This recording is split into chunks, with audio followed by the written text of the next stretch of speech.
Hi guys, நம்ம இன்றைக்கி பார்க்க போகிற வீடியோ என்னென்னா the great person, the big salute அடிக்கிற ஒரு பர்சன் பார்த்திங்கன்னா நம்ம விக்னேஷ்.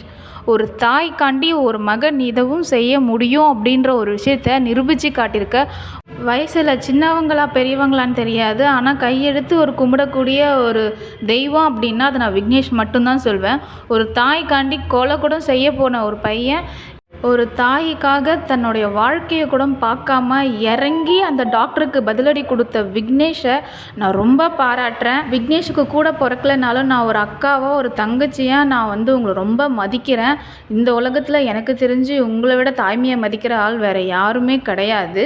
தன் தாயோட சிகிச்சையை சரியாக பார்க்கல, சரியாக தன் தாயை கவனிக்கலை அப்படின்ற ஒரு விஷயத்த அவர் எவ்வளோ அந்த அளவுக்கு நோகப்பட்டு இருந்தால், எவ்வளோ அவர் கஷ்டப்பட்டு இருந்து மன வலியோடு இருந்திருந்தால் ஒரு டாக்டரை போய் இந்த அளவுக்கு பண்ண முடியும், கத்தியால் குத்த முடியும்.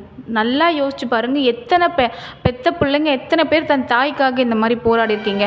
அப்படி இருந்தும் நம்ம இந்த மாதிரி பண்ணாக்கா நம்மளை என்ன வேணால் பண்ணுவாங்கன்னு தெரிஞ்சும் தைரியமாக தன் தாய்க்காக தன் வாழ்க்கையை கூட பற்றி யோசிக்காமல் இந்த ஒரு விஷயம் பண்ணதுக்கு நான் அவருக்கு பெரிய சல்யூட் பண்ணிக்கிறேன். என்னங்க சார் பெரிய டாக்டரு, ஒரு நோயாளியை காப்பாற்றுறவங்க தான் டாக்டரு. அப்படி நோயாளியே பார்த்துக்க முடியாமல், நோயாளியை காப்பாற்ற முடியாமல் அந்த டாக்டரை படித்தது எதுக்குங்க அவரை காப்பாற்ற இவ்வளோ பேர் போராடுறீங்க?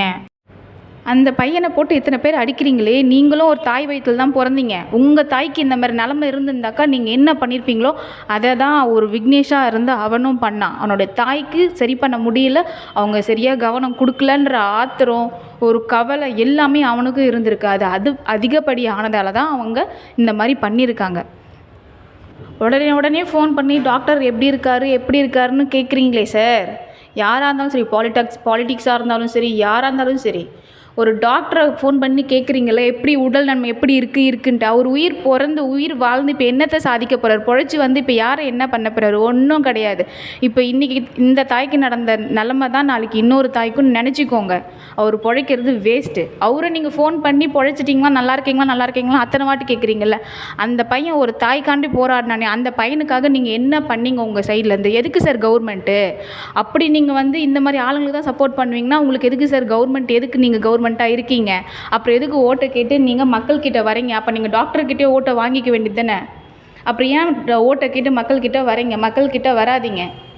இப்படி ஒரு விஷயம் நடக்குது. ஒரு சின்ன பையன் அந்த விஷயத்தை பண்ணியிருக்கான். கூப்பிட்டு அவனை என்ன ஏதுன்னு கேட்டு, உங்கள் அம்மாவுக்கு நாங்கள் இருக்கோம், நம்ம பார்த்துக்கலாம், நாங்கள் சரி பண்ணி தரோன்னு உங்களால் சொல்ல முடியல.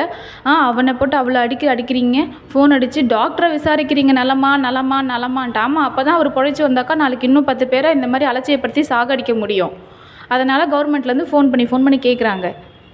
இப்படி ஒரு கேவலமான விஷயம் பண்ணுற அந்த கவர்மெண்ட்டுக்கு இதை விட செருப்படி வேறு எதுவுமே கிடையாதுங்க சார். ஆக்சுவலாக அந்த பையன் பண்ண விஷயத்தை அந்த கவர்மெண்ட்டில் பண்ணியிருக்கணும். ஒரு பேஷண்ட்டுக்கு, ஒரு நோயாளிக்கு ஒரு நாள் சிகிச்சை கொடுக்க முடியாமல் நீ இந்த இடத்துக்கு தகுதியே கிடையாது அப்படின்னு நீங்கள் சொல்லியிருக்கணும்.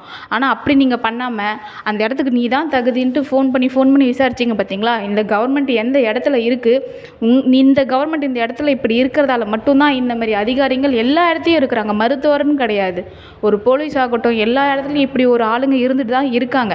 அப்போ திருத்த வேண்டியது அவங்கள கிடையாது, கவர்மெண்ட்டை. கண்டிப்பாக அரசாங்கத்தை எதிர்த்து நானும் அந்த விக்னேஷ் தம்பிக்கு கை கொடுத்து நானும் கண்டிப்பாக நான் சப்போர்ட் பண்ணுவேன்.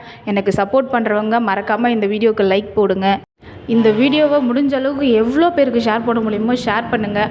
அப்படியே என்னை அரெஸ்ட் பண்ணாலும் நான் தைரியமாக போய் உட்காருவேன். ஏன்னா அந்த பையனுக்கு தலையில் எதுக்குங்க தொப்பியை போட்டு மூடி எதுக்குங்க அவனை அரெஸ்ட் பண்ணி கூப்பிட்டு போகிறீங்க? அவன் தைரியமான ஆள், தன் தாய்க்காண்டி அந்த தப்பை பண்ணவன். அதனால் அவன் தலை நிமிர்ந்து நடக்க வேணுமா? அவன் தலை குனிஞ்சு போக வேண்டிய அவசியம் அவன் தலையை மூடி கொண்டு போன அவசியமே இல்லை. நீங்கள் தலையை துண்டை எடுத்துட்டு நீங்கள் அவனை தலையை நல்லா நிமித்தியே கொண்டு போயிருக்கலாம். அவன் தீவிரவாதியோ இல்லை நகைக்காகவோ பணத்துக்காகவோ யாரையும் கொலை பண்ணலை. அவன் தன் தாய்க்காக போராடி இருக்கான், சரிங்களா? அவன் தலை நிமிர்ந்து நடக்கணும். தலை குனிய வேண்டியது என்னென்னா இந்த அரசாங்கம் மட்டும்தான். இந்த முதலமைச்சராக இருக்கட்டும், அவரை சுற்றி அடித்தாங்க பார்த்தீங்களா, அந்த சின்ன பிள்ளையை என்னன்னு கேட்காம அடித்தாங்க பார்த்தீங்களா, அவனுங்களே ஆகட்டும், நீங்கள தான் தலையை குனிய வேண்டும். அவன் தலை நிமிர்ந்து நடக்க வேண்டும். இந்த உலகத்திலே எல்லாரோடைய பெரிய மனுஷன் அவன் நிரூபிச்சிட்டான் இன்றைக்கி. நீங்களாம் இதை விட உங்களுக்கு செருப்படி எதுவுமே கிடையாது. பெரிய செருப்படி அவங்களுக்கு கொடுத்துருக்கான், அரசாங்கத்துக்கு பெரிய செருப்படி கொடுத்துருக்கான். ஆனால் அதையும் திருந்தாமல் திருப்பி டாக்டரை நீங்கள் நலம் விசாரிக்கிறது பெரிய செருப்படி உங்களுக்கு. இந்த அரசாங்கம் தேவையே இல்லை.